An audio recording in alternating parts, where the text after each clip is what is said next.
Hi, enjoy listening. Rachel leaned against the counter, trying to steady her breath.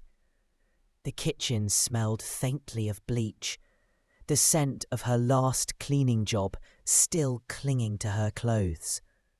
But the table was empty. No bread, no milk, no eggs. The cupboards held nothing but half a box of pasta and a dented can of beans. Across the room, Ethan watched her. His brown hair stuck up in every direction, and his sweatshirt sleeves were frayed at the cuffs. 9 years old. But his eyes already carried a weight no child should know. "Mom, don't look at me like that," Ethan said softly. "I'll figure something out." Rachel shook her head. "You shouldn't have to. You're a kid." "A kid who can help." He pulled out a worn baseball cap from his backpack and shoved it on. "Nobody recognizes me when I wear this. And besides, there are other kids out there. It's not like I'm the only one." Rachel's throat tightened. The thought of her son on a street corner, with his hand out, made her stomach twist. "Ethan, it's temporary," he cut in. "You always say things don't last forever. This won't either.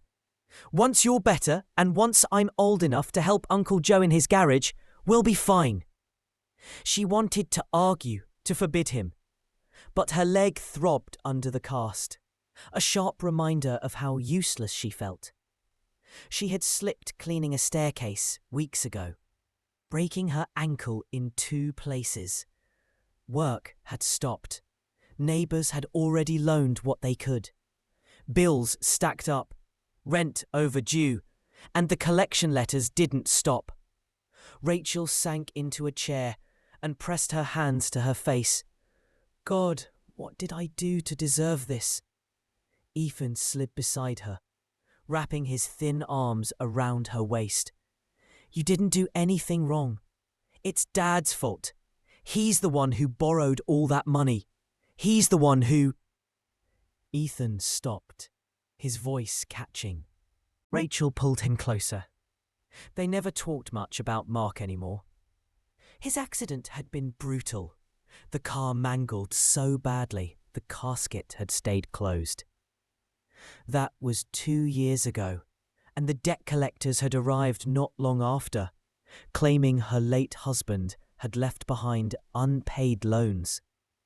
If she refused to pay, they threatened to report her to child services. The idea of losing Ethan was worse than hunger. She had signed papers she barely understood, agreeing to payments that swallowed her entire salary. And now, with her leg useless, even that income was gone. Ethan stood, determination on his small face. "I'll be back before dark. Don't worry." "Ethan, please." But he was already at the door, tugging on his jacket. She watched him go, her heart shattering with every step. When the lock clicked behind him, Rachel dropped her head on the table and wept. Ethan pulled his cap lower, the brim shading his face. The late afternoon sun stretched long shadows across the cracked sidewalks. He had chosen a spot near the grocery store, a place where people walked by with heavy bags, where spare change seemed possible. He crouched against the brick wall, knees pulled up, and placed an empty paper cup in front of him. His chest felt tight. He hated this. He hated the stares, the way strangers glanced and then quickly looked away. "Hey, kid!" a man muttered as he passed, his voice sharp with disapproval. Ethan flinched, but he stayed put. He wasn't doing this for himself. He was doing it so his mum could eat something besides cold beans from a can. Minutes dragged into an hour. A few coins clinked into the cup. An older woman dropped in $1 without saying a word. A teenager tossed in some quarters. By the time the sky began to dim, Ethan had collected enough to buy bread, milk, and even a small pack of cookies. His heart swelled at the thought of surprising his mum. But just as he stood to leave, a boy about his age walked up, grinning. His clothes were cleaner, newer, but his eyes carried the same sharpness Ethan felt in himself. "You're new here," the boy said. "Name's Dylan." Ethan hesitated. "Ethan." Dylan pointed at the cup. "Not bad for your first day. You'll learn quick. Some people give more if you look sad, others if you smile. It's all about the act." Ethan frowned. "I don't want to act." "Suit yourself, but trust me, it works." Dylan shoved his hands into his pockets. "I'm saving up for a dirt bike. You should see it. Almost enough already." The idea of begging for a bike seemed strange to Ethan. He wanted groceries, maybe shoes that fit. Still, Dylan's confidence was comforting. Maybe he wasn't so alone after all. They swapped jackets. Dylan's idea. "Helps not to look the same every day. People stop noticing you." Ethan agreed, though the sleeves hung long past his wrists. He didn't notice the man watching from across the street, a tall figure in a dark coat, studying him. Within half an hour, Ethan's luck changed. Coins poured faster into the cup. He thought about how proud his mum would be when he came home early with enough food for days. Then a heavy hand clamped on his shoulder. "Hey, you think this is a game?" The voice was rough, the grip unyielding. Ethan spun around, terrified. I didn't do anything." The man yanked him toward a waiting car. Ethan kicked, twisted, tried to scream, but the man's fist thudded against his ribs, knocking the air from his lungs. The world blurred as he was shoved into the back seat, the door slamming shut. His paper cup, his coins, the borrowed jacket, everything stayed behind on the sidewalk. The car ride felt endless. Ethan pressed himself against the door, his chest aching from the blow. The man beside him said nothing, only stared straight ahead. When the vehicle stopped, Ethan was dragged into a large house. The hall smelled of polished wood and leather. Too clean and too expensive for someone like him. "Move!" the man ordered, shoving him down a corridor. They stopped at a heavy oak door. The man knocked once, then pushed Ethan inside. Behind a wide desk sat a broad-shouldered man in his late 50s, silver streaks in his hair, eyes sharp as glass. He looked up from a laptop, his expression unreadable. "So this is the thief," the man behind Ethan said. "I'm not a thief," Ethan blurted, his voice trembling. "I didn't take anything." The man at the desk, Charles Donovan, tilted the laptop toward Ethan. On the screen, grainy footage played. A boy in the same jacket Ethan wore, reaching into a parked car and pulling out a wallet. Ethan's breath caught. "That's not me. That's Dylan. He gave me this jacket. Please, I swear." Charles studied him, his eyes narrowing. He had interrogated liars his entire life, but this boy's panic seemed different. "Come closer," Charles said calmly. Ethan stepped forward, fists clenched. Then the video changed. Another clip played, taken from a different camera. A man walked past the car, glanced at the lens, then slid into the driver's seat. Ethan froze. His heart pounded so loud he could hear it in his ears. "Dad." The word tore out before he could stop it. He lunged toward the screen. "That's my dad! He's alive! You found him!" Charles blinked, startled. The boy was shaking, nearly collapsing with emotion. "My mum said he died 2 years ago. They said he crashed. They showed us a coffin. But that's him. He didn't forget us, did he? Please, you know him. Where is he?" Tears blurred Ethan's vision. He was sobbing so hard he could barely breathe. Charles frowned, then looked toward the door. "Get Sophie." Moments later, a young woman hurried in.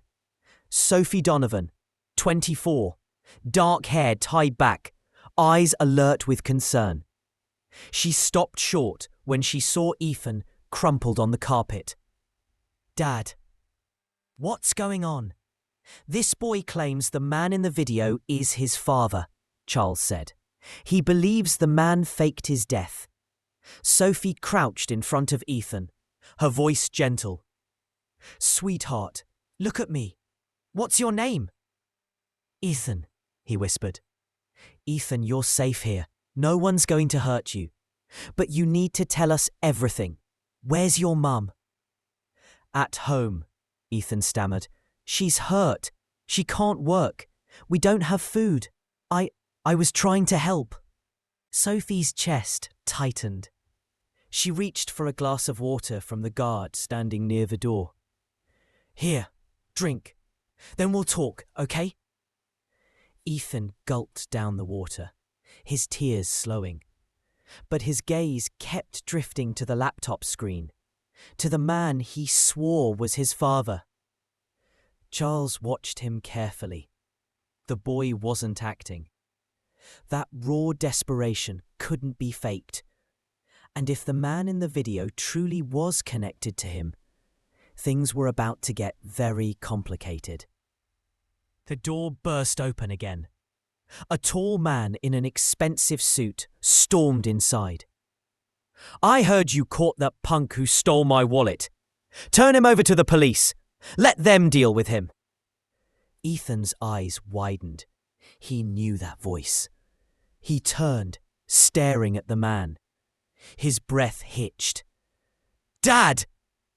Ethan ran forward and clutched the man's waist. "Dad! It's me! It's Ethan! Don't you remember?" The man froze. His fiancée Sophie was standing right there. And the secrets he had worked so hard to bury had just come crashing into the room. The room went silent. Sophie stared at Ethan clinging to Tyler's waist, her mind racing. She had never seen the boy before, yet the way he cried out "Dad" was raw, desperate, real. Tyler's face drained of colour. What is this?" He forced a laugh that didn't sound like him. "This kid's confused. Probably one of those street kids who makes up stories for attention." "Tyler," Sophie said slowly, her voice level but cold. "Why would he call you that?" "I don't know." He pulled free from Ethan's grip, his movements sharp. "I've never seen him before in my life." Ethan's chest heaved. He grabbed Tyler's sleeve again, eyes wide with pleading. "Dad, please, don't say that. Mum and we've been waiting. We thought you were gone forever." Sophie's stomach twisted. She glanced at her father. Charles's expression had hardened into something dangerous. The look he wore when business rivals lied straight to his face. "Enough," Charles said, rising from his chair. His voice was quiet, but it cut through the room like steel. "Tyler, sit down." Tyler hesitated, then sank into a chair, avoiding everyone's eyes. Charles turned to Ethan. "Tell us about your mum. What's her name?" Rachel Morgan," Ethan whispered. "We lived on Sycamore Street. Before everything." His voice broke. When Dad died. Sophie crouched beside him again, her hand on his shoulder. Ethan, listen to me. Are you saying Tyler is your father? Ethan nodded fiercely. I'd know him anywhere. That's him in the video. That's his voice. Sophie looked back at Tyler. He was gripping the armrests so hard his knuckles turned white. Tyler, she said, her tone controlled but edged with betrayal. Is this true? He shook his head. It's nonsense. Rachel Morgan? Never heard the name. This kid is lying. Enough, Sophie snapped, her patience gone. Look at him. He's terrified. He's not lying. Tyler stood, his voice rising. You're going to take his word over mine. I'm your fiancé. And yet you're the one sweating, Charles said, his eyes narrowing. Explain that, Tyler. Explain why this child, who looks nothing like a liar, swears you abandoned him and his mother.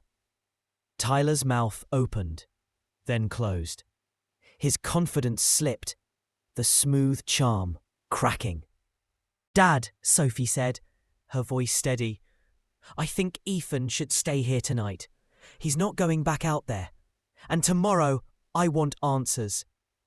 Ethan looked at her, relief washing over his small face. For the first time since the car door slammed shut, he felt safe. Tyler stared at Sophie, realizing the ground beneath him was beginning to collapse. Rachel paced the tiny apartment, her crutches scraping against the worn linoleum. The sky outside had turned black hours ago. Ethan was still gone. Her chest tightened with panic. He had promised he'd be back before dark. He always kept his word. She checked the stairwell again, straining to hear his footsteps. Nothing. Please God, she whispered, gripping the doorframe. Not him too. Don't take him too. Her mind filled with terrible images. Ethan lost. Hurt. Picked up by police or worse. She grabbed her phone. But who would she call? The police? What could she tell them? That her 9-year-old son had gone out begging because she couldn't feed him? They would take him away in a heartbeat. Rachel sank into a chair, tears burning her eyes. The thought of child services stepping in chilled her more than the empty apartment. Losing Ethan would be the end of her. She pulled one of his sweatshirts from the couch and held it tight against her face. Across town, Ethan was curled on a leather sofa inside the Donovans' guest room, wearing clean clothes Sophie had found for him. A tray of sandwiches and milk sat untouched on the nightstand. Sophie peeked in, her expression softening when she saw his small form under the blankets. She pulled the door nearly shut, then walked down the hall where her father waited. He's exhausted, she said quietly. I don't think he's eaten properly in days. Charles leaned against the wall, arms crossed. And you're convinced he's telling the truth? I don't have a doubt, Sophie replied. He's not clever enough to invent something like that. The way he clung to Tyler. She shook her head. It was real. Charles's jaw tightened. If Tyler lied about something this big, he's dangerous. Not because of what he's done, but because of what he's willing to do to hide it. Sophie nodded. We need to find Rachel Morgan. She's the key. Charles gave a dry smile. Already working on it. My people are good at finding answers. Downstairs, Tyler paced the office like a trapped animal. He muttered under his breath, running a hand through his hair. He had worked too hard, played his cards too carefully to let it unravel now. When Sophie walked in, he forced a smile. "Babe, listen, this is all a mistake. That kid, he's confused. Maybe he lost his dad and thinks I look like him. Grief does strange things." Sophie's expression was cool. "If that's true, then you have nothing to hide. Tomorrow, we'll visit Rachel Morgan together. Clear everything up."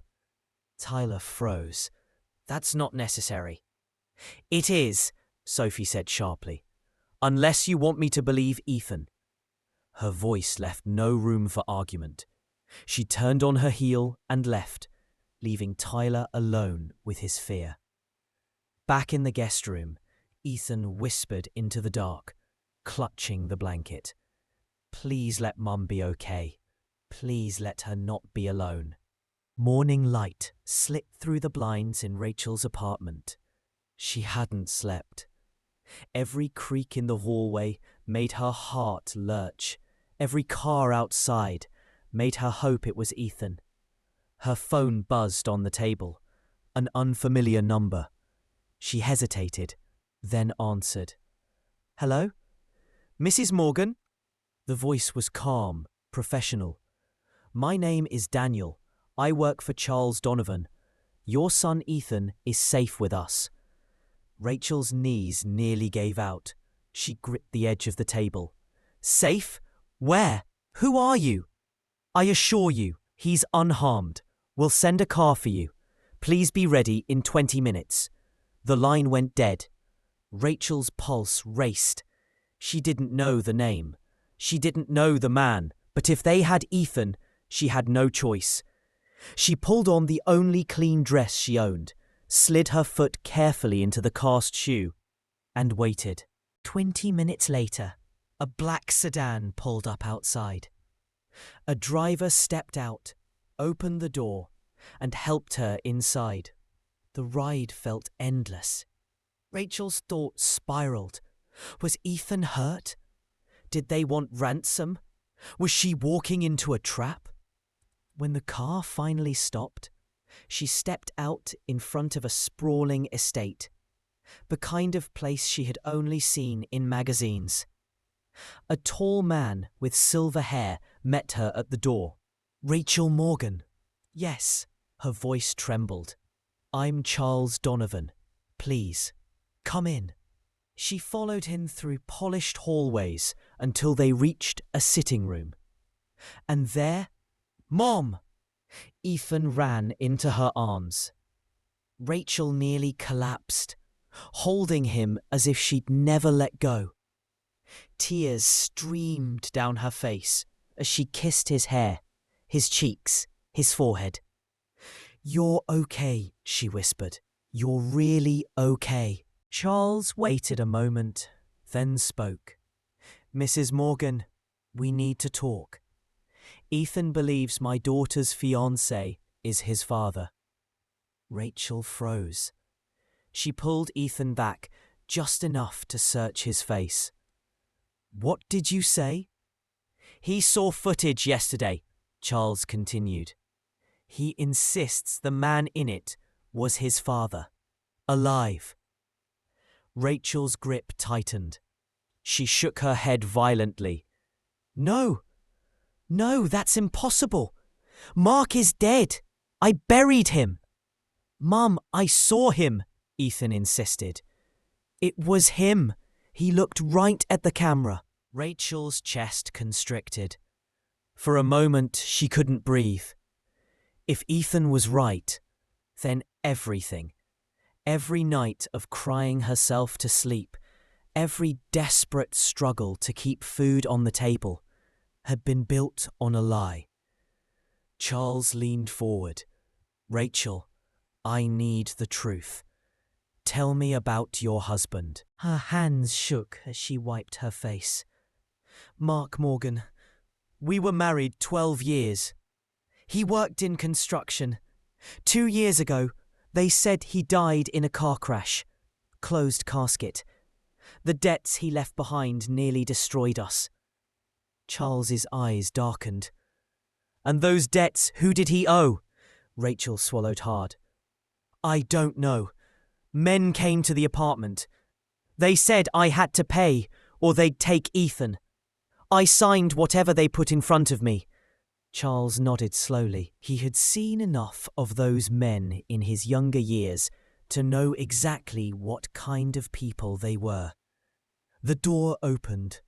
Sophie stepped in, her face pale but determined. Behind her stood Tyler, stiff and silent. Rachel gasped, the colour draining from her face. Ethan clutched her hand and pointed. There! Mom, look! It's Dad! Rachel's world tilted. She stared at Tyler Brooks, her late husband Mark, alive, dressed in a suit, standing beside another woman. The room spun around her. Rachel's breath caught in her throat. The man standing across the room was no ghost, no stranger. It was him. The scar on his chin, the same storm-grey eyes, the same way he clenched his jaw when cornered. Mark, she whispered. Tyler stiffened, forcing a laugh that rang hollow. You're mistaken. My name is Tyler Brooks. Rachel's knees buckled. She gripped Ethan's shoulder to stay upright. Don't you dare lie to me. I buried an empty coffin because of you. You left me with nothing. You left your son with nothing. Ethan's voice shook with anger. Why'd you lie, Dad? Why'd you leave us? Sophie's face paled. She turned sharply to Tyler. Is it true? Tyler looked at her, then at Charles, who stood silent, his eyes fixed like steel. He searched for a way out, but the walls of the Donovan estate suddenly felt like a cage. Finally, he exhaled, the fight leaving his shoulders. My name was Mark Morgan. Years ago. But that life is over. Rachel's voice broke into a cry. Over for you, maybe. For me, it was survival. For Ethan, it was growing up, hungry and alone. Sophie's lips trembled. You told me your parents died when you were a kid. You told me you had no family. Tyler's expression hardened. I had to. If people knew who I was, if they knew what I'd done, none of this would exist. He gestured at the mansion, at Sophie. I built a new life. I earned it. Charles's voice cut through the room. You built it on lies, and worse, on abandoning your own blood. Ethan's small voice rose, cracking. I don't care about the house or the money. I just wanted my dad back. Silence followed. Heavy. Rachel pulled Ethan close, her tears wetting his hair. No, sweetheart, we don't want him back, not like this. Tyler's eyes flickered, a war raging behind them. Regret, greed, fear. He stepped forward, reaching for Ethan, but Charles blocked his path with a single step. You'll go nowhere near him, Charles said, his tone final. Sophie stared at Tyler, tears streaming down her cheeks. I don't even know who you are anymore.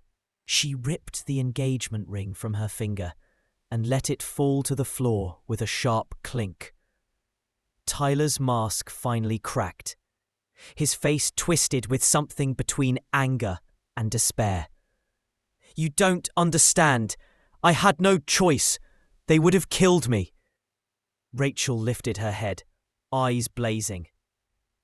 Better you than us. For the first time since she arrived, she felt stronger than him. Stronger than the man who had destroyed their lives. Charles signalled to his aide at the door. Get him out of my house.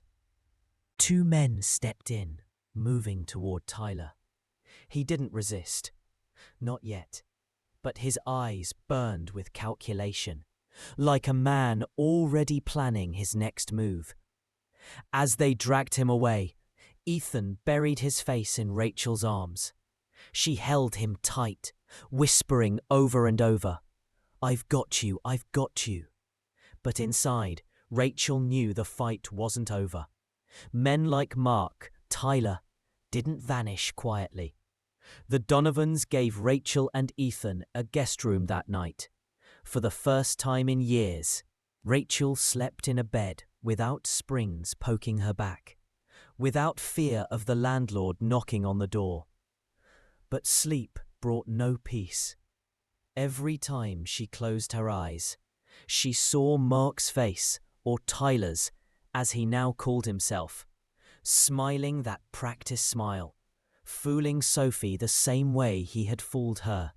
By morning, Charles Donovan was waiting in the library with coffee and folders spread across the table. Rachel sat across from him, her hands wrapped around the mug like a lifeline. "You need to make a decision," Charles said. "We can take this to the police. I have friends who will listen. But you should know, Mark's enemies won't let him go easily. Those debts you mentioned, they don't disappear." Rachel's stomach clenched. "If I press charges, will Ethan be safe?" Charles hesitated. "Safer, but not untouchable. These men don't forgive. And if Mark cuts a deal, he might drag you into it, claim you were involved." Rachel's face went pale. "I signed papers I didn't even read. I thought I was protecting Ethan. What if they use that against me?" Charles studied her carefully. "Then we'll protect you. I've dealt with men like this before. They understand strength." The door creaked open. Sophie stepped in, her eyes swollen from crying. She ignored her father and walked straight to Rachel. "I didn't know," Sophie said softly. "If I had, I never would have."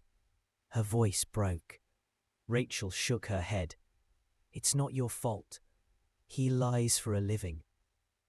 Sophie's lips trembled. "I'm ending things with him. But you should know, he won't let go. He's obsessed with appearances, with control. If you testify, he'll come after you." Rachel's grip tightened on the mug. She looked over at Ethan, curled on the sofa, drawing quietly with a pencil Sophie had given him. She thought about all the nights he had gone hungry, all the fear he had carried on his small shoulders. "No," Rachel said firmly. "He already came after us when he faked his death. I won't let him own us again. If I have to face him in court, I will." Charles nodded once, as if he'd been waiting for those words. He picked up a folder and slid it across the table. Inside were documents, photos, records. Proof of Tyler Brooks's real identity. Proof of Mark Morgan's crimes. "Then we move forward," Charles said. "But you need to be ready. This won't just be a legal battle. His old creditors will smell blood. They'll want what's theirs." Rachel closed the folder with shaking hands. She had no money, no power, no connections, except the man sitting across from her, and the daughter who had been betrayed just as badly as she had. She lifted her chin. "If they come, let them. I've been running long enough." From the hallway came the faint sound of raised voices. Ethan looked up, wide-eyed. Moments later, one of Charles's men rushed into the room. His face was grim. "Sir, we have a problem. Tyler's gone." The house shifted into controlled chaos the moment the guards spoke. Charles barked orders, his staff moving like a private army. Sophie clutched Rachel's arm, her face drained of colour. "Gone?" Rachel whispered. "How?" "He slipped the men escorting him," the guard said. had help from the outside. My guess, old associates. Rachel's stomach twisted. She knew what that meant. The debts. The men who had come to her door years ago were back in his life. Maybe they had never left. Charles turned to her. He won't run far. He'll come for Ethan. He needs leverage. Rachel pulled Ethan into her lap. His small body trembled against her chest. She kissed the top of his head. Not this time. He won't touch him. Hours passed in tense silence. Then, near midnight, the estate's gates clanged. A car pulled up. 2 men shoved Tyler out onto the driveway and sped off without a word. Charles and his men rushed out. Rachel followed, Ethan's hand in hers. Tyler staggered to his feet, his face bloodied, suit torn. They want their money, he gasped. His eyes darted to Rachel. Help me, please. You know what they'll do. Rachel's heart pounded. She remembered the nights she had begged him to come home, the empty promises, the coffin lowered into the ground, while creditors circled her like vultures. You didn't care when they came for me, she said, coldly. Or for Ethan. I had no choice, he spat, his voice cracking. I had to disappear. I thought you'd be better off without me. Better off starving? Better off alone? Rachel's voice shook, but she didn't look away. Ethan stepped forward before anyone could stop him. His small voice cut through the night. I don't want you anymore. You're not my dad. Tyler's face crumpled. He dropped to his knees, reaching out, but Charles's men pulled him back. Rachel wrapped her arms around Ethan, holding him tight. For the first time, she didn't feel powerless. She felt free. Charles spoke firmly. We'll hand him to the authorities, and we'll make sure those debts don't touch you. Tyler struggled as they dragged him toward the waiting car, his voice echoing across the driveway. Rachel, Ethan, I'm still your family. Rachel turned her back. Inside the house, Sophie sank into a chair, trembling. I can't believe I almost married him. Rachel touched her arm gently. He fooled us both, but we're not his victims anymore. She looked down at Ethan, who leaned against her, exhausted but safe. For the first time in years, she let herself believe in tomorrow. The nightmare was over. If you like the story, I would be very happy to have your support. Click the thumbs up. And to not miss new stories, subscribe and click on the bell. Thank you from the bottom of my heart, and all the best.